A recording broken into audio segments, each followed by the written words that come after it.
Hey there. For a lot of people, having crystal clear beer is really important. So today I'm going to show you how to take a keg of cold beer with a couple pieces of gear, and I'm going to show you how to clear it out, or as we call, fine it.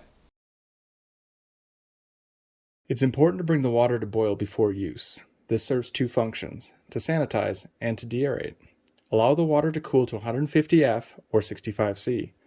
As your water comes down to 65 C, go ahead, take your gelatin, 2 grams or quarter teaspoon, toss it in, give it a stir.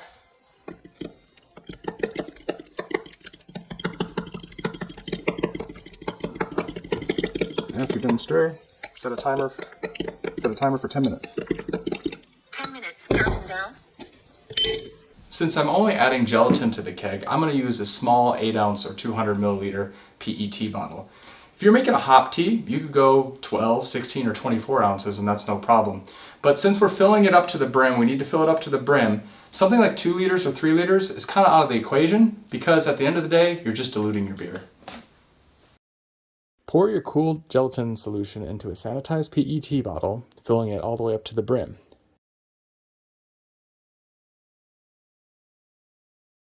Connect to your sanitized carb cap, keg disconnect, 1/4 inch female flare swivel adapter, and then to another disconnect. So go to your cold keg that you want to find, take the disconnect off, bleed the headspace.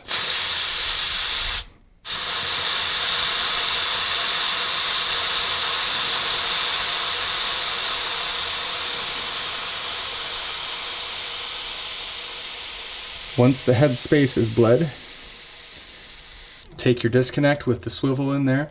I'm using the gas disconnect because I only have the gas side, but if you have a floating dip tube, you can use the liquid side, so it's really up to you.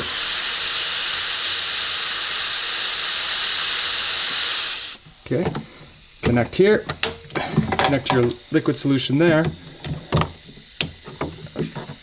and squeeze in the solution, take it off, repressurize, and you're good to go. Here is a cloudy Lutricovake fermented beer that is 7 days old in its unrefined form. Let's check it out and how it looks after 9 days. After 9 days and 48 hours under gelatin. Wow, after 96 hours under gelatin, this 11-day-old beer is incredibly clear. I can't wait to drink it. Beautiful.